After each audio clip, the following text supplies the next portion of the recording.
Anjali Sharma, welcome to the conversation today. Thank you. Glad to be here. It is a real pleasure to be with you. You're joining us from Singapore. I'm south of Salt Lake City in Utah. And today we're going to be talking about your recent book, Strategic Storytelling: Why Some Stories Drive Your Success at Work, but Others Don't. I love it. I love everything about the importance of storytelling. We live in a data rich world, a data driven world.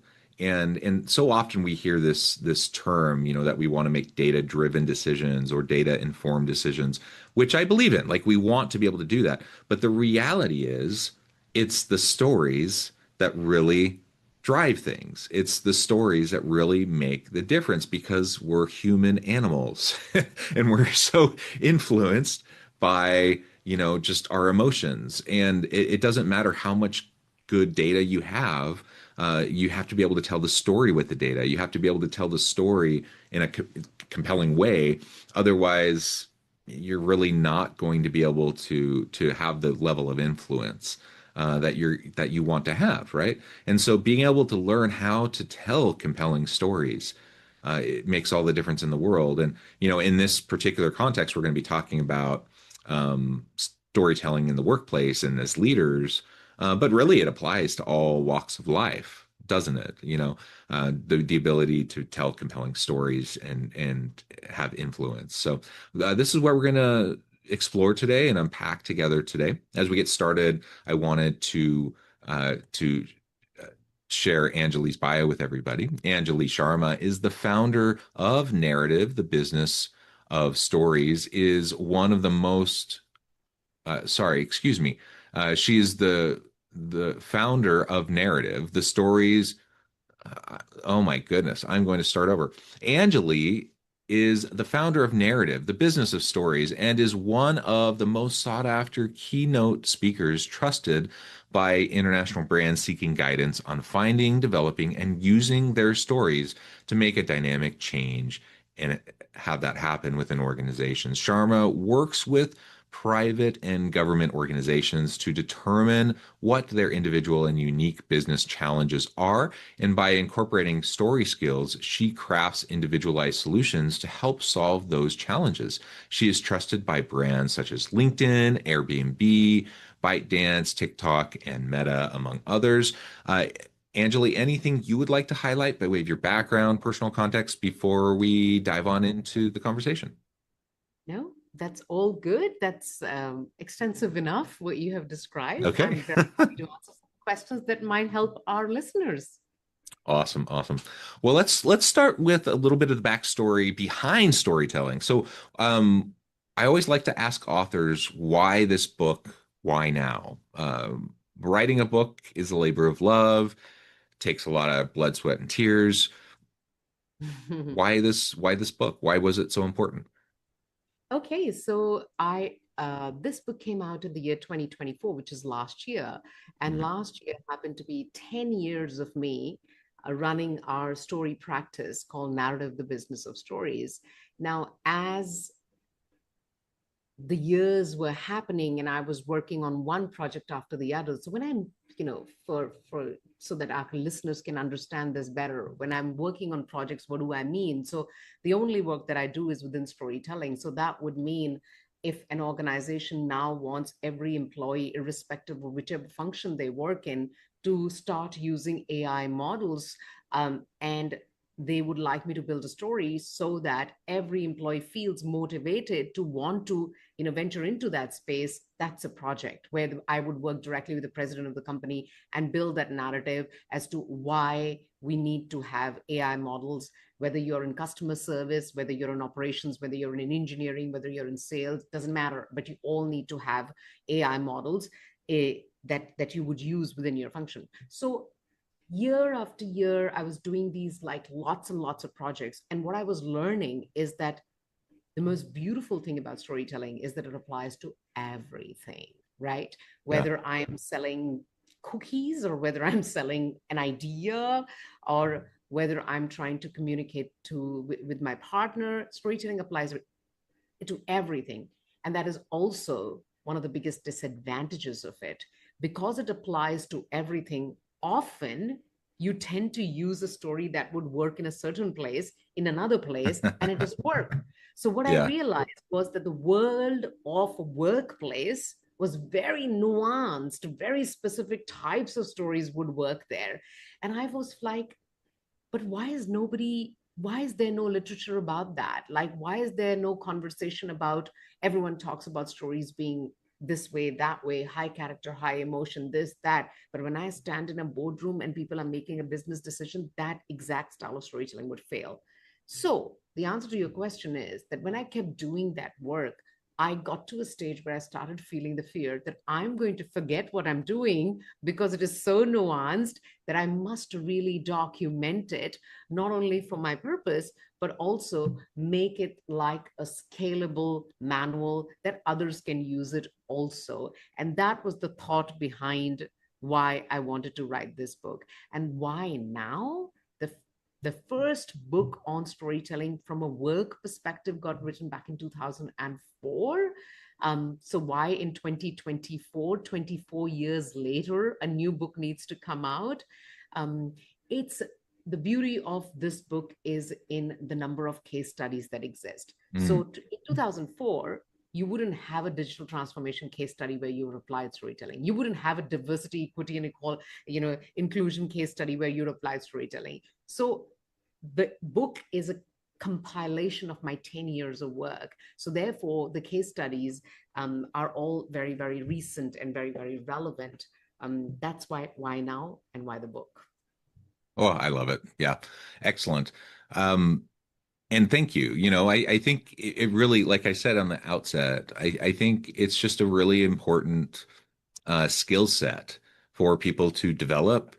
Because I can't tell you, I mean, I'm sure you've been in this situation too. I can't tell you how many times I've sat through meetings where, I mean, there's really important information being conveyed, often really, really impressive, important data being shared, like really important decisions that have to be made based on the data. And yet the people sharing the information, it's falling on deaf ears, right? Like they couldn't tell a compelling story to save their life, you know.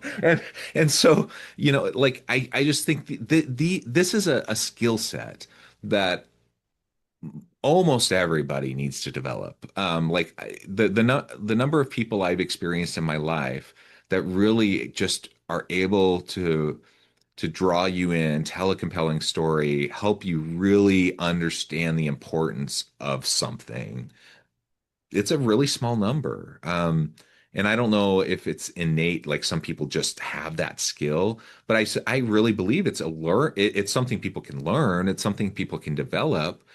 And like you said, it's nuanced. And so there are different settings, there are different contexts where you need to be able to tell a different kind of story. And some people really get that, and some people are just really masterful at being able to do that and do that effectively, and they get results. They're able to have persuasive skill and drive the types of decisions that need to be made. And then others aren't. And it doesn't matter that they have all the data. Like people may have all of the best data to drive the decisions that need to be made, but they can't tell the story. And so they just can't drive the decisions. And it's really frustrating, especially when like I'm sitting in a room and I'm like, I know where the decision needs to go, but I'm not the one telling the story. And I'm just like so frustrated that I know that we're like going in the wrong direction. And I can't tell you how many times I've been in that situation. And I'm like, okay, now I need to get your book and I need to like gift it to all these people. Yeah, that's a very common problem. You're absolutely right. You've mentioned this whole thing about data and stories a few times now. And I think one of the most beautiful lines I've read is that data is very good at telling us what is happening, but it's the stories that tell us why what is happening matters. Yeah. So, if you don't have a story, then it's just like, okay, that is what is happening, but I don't really care. Could happen. The care for the findings of the data only comes when you wrap a story around it. Now, the second thing I'd like to add, what you said that some people are able to do it, it's no surprise then when I talked about the very first book about on storytelling came out back in 2004, written by Stephen Denning. He called it the secret language of leadership, because Mm. those who were doing it beautifully also couldn't decode it for you and say how they were doing it so well. They just said it just naturally comes to them, right? Yeah. But as we've got books, right? And in my book as well, we have decoded that language, right? Therefore, it becomes very scalable, and therefore you can predict whether you will be successful or not if you communicate like this. So we don't have to play a guess game anymore, because there are tested and tried methods, and we have, kind of framed them in the book for you. Do this in a situation like this. Here's an example of how it was done, and here's why it works. So it's backed up by science as well. So now there is a lot of solid literature in place that can actually give people the chance to be successful. They don't have to, kind of do the guess game with storytelling. Yeah, yeah, which is excellent. Like that's the thing is we want more people to have this skill set to be able to develop it to be more effective, right? In how they go about um, Yeah, doing the work of leadership, of doing the work of persuasion, of making better decisions, yeah. driving better outcomes for their teams, for their organizations. So, I mean, that's ultimately what we want, right? Absolutely, absolutely. You know, I'll just add to whatever you'd said before as well, that I'll give you a small example. Just today, I was working with a leadership team of a very Asia's number one university. Mm, For your listeners who've probably just joined in, I'm based in Singapore, which is a tiny little island in Southeast Asia, and working with the leadership team of Asia's number one university. And we said that people just don't have that skill. But sometimes I think it's not even just about the skill. What it is that when you follow a structure of a story, it forces you to think from the perspective of your audience. But when you just communicate in a logical fashion, often you try to communicate to solve challenges and problems that you think you have, and your audience don't care about your problem, they care about their own problem. Let me give you an example. So we were trying to build a narrative this morning on why we need everybody to do 100% work from office now. We can't have this half work from home, and some days work from home or some days work from the office kind of a thing. Everybody has to come back to work full time, back into the office. Now, I said, okay, if they come back to the office, can you please tell me what is the problem that they have that will be solved if they come back to the office, right? So you think, what is the problem they have? I said, yeah, if you're trying to propose a solution that coming back to the office is what we all need to do moving forward, you have to figure out what is their problem that this will solve. And hmm they wrote up some points, because I forced them to think that way. They wrote up some points, and they wrote that they the problem is that because they're not working from the office, they don't have team bonding. And I said to hmm them, is if I tell you you have to come back to work because you're not bonding with your team members, tell me how many people would be excited about that. Do you really think that is a problem? That is a problem they want to solve? They go, no. I said, then what is the problem that they really want to solve? Then they say, the problem that, we are not efficient in our work practices because somebody's home, somebody's not home, so we can't have proper meetings. I said, is that a problem they think they have, or is that the leader's problem to solve? So when I kept like reiterating, finally they came up to the problem that this would solve for them is lack of visibility in the workspace. And that lack of visibility now costing them their career progressions because they're not in the office. And then we were able, that's the problem they're interested in solving. So let's talk about building a narrative around that, solving that problem. So what is the point I'm trying to make? The point I'm trying to make really, John, is this: not only it's a skill issue that, some people just don't have the skill. It's just that not unless you think in a story format, you will always approach communication in ways that you will not look at it from your audience's perspective, and you don't tell a story for yourself. You always tell a story for your audience who is listening to you. A narrative structure forces you, puts you in the guardrails of look at it from your audience perspective. And you can't escape that. In normal communication, everyone reminds you, think from your audience perspective, Hmm. but they Hmm. don't have a structure which forces you to do that.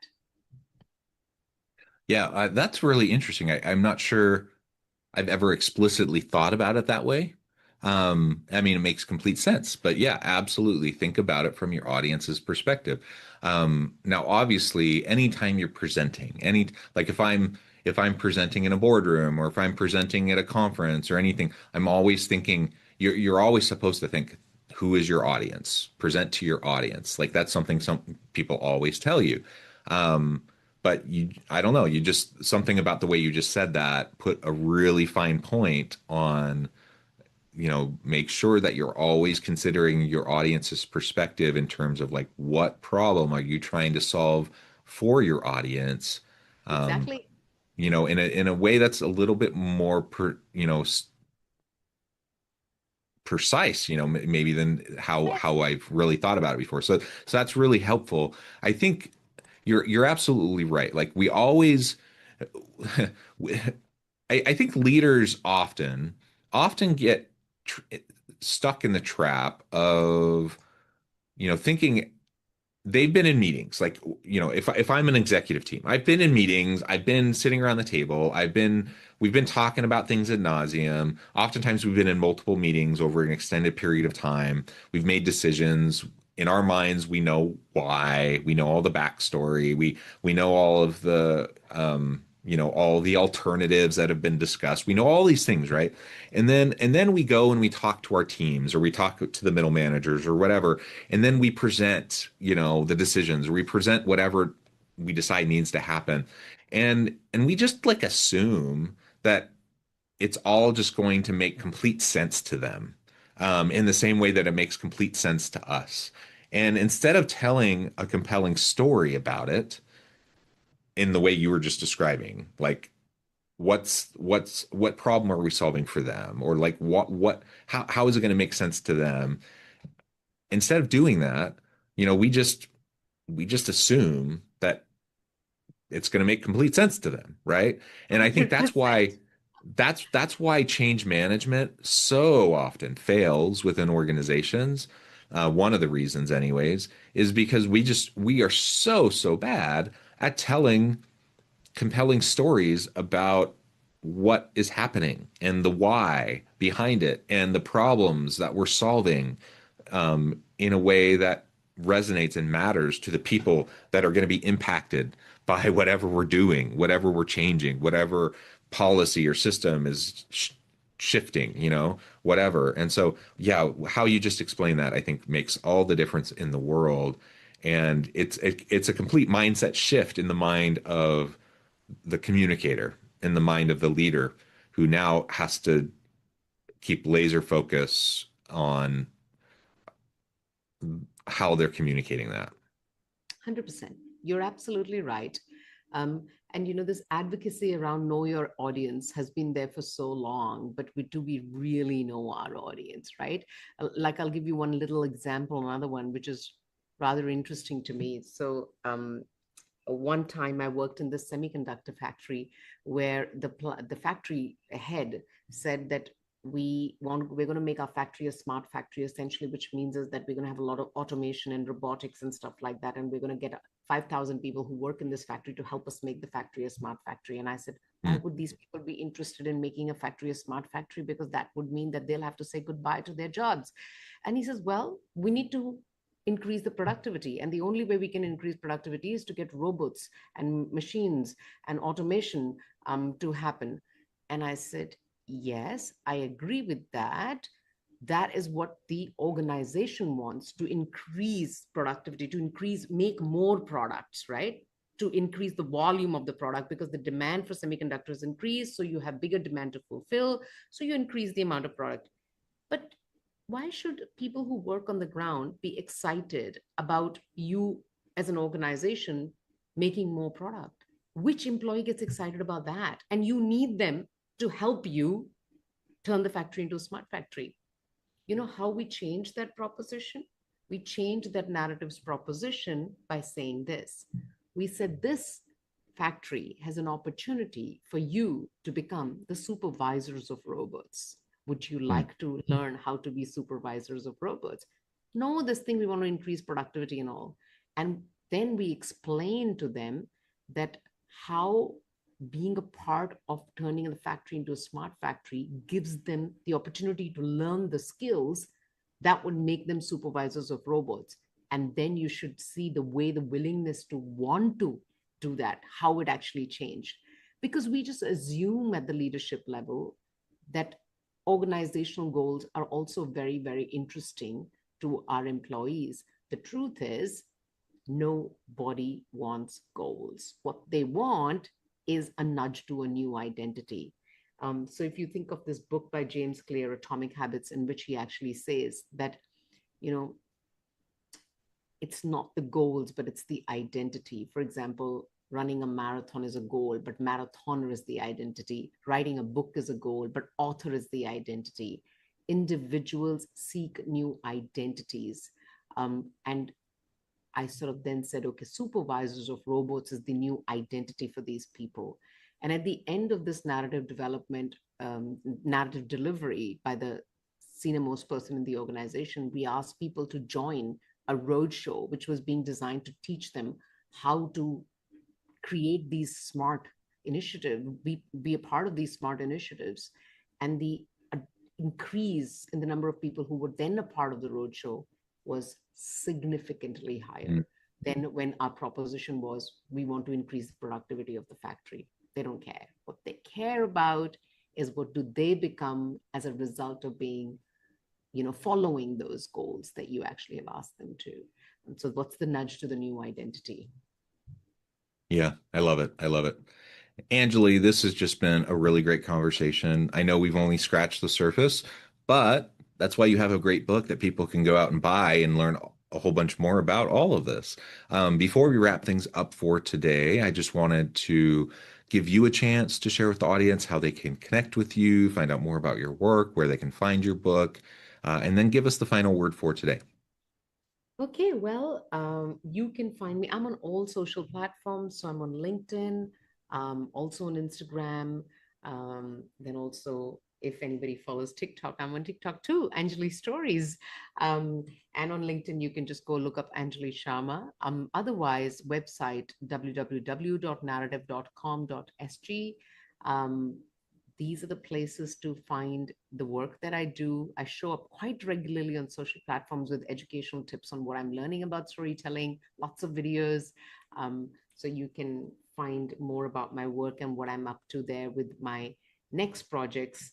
In terms of the book is available everywhere on every platform, Amazon, any other platform that you can think of. The book is there. Just type strategic storytelling, Anjali Sharma, and you'll be able to find that.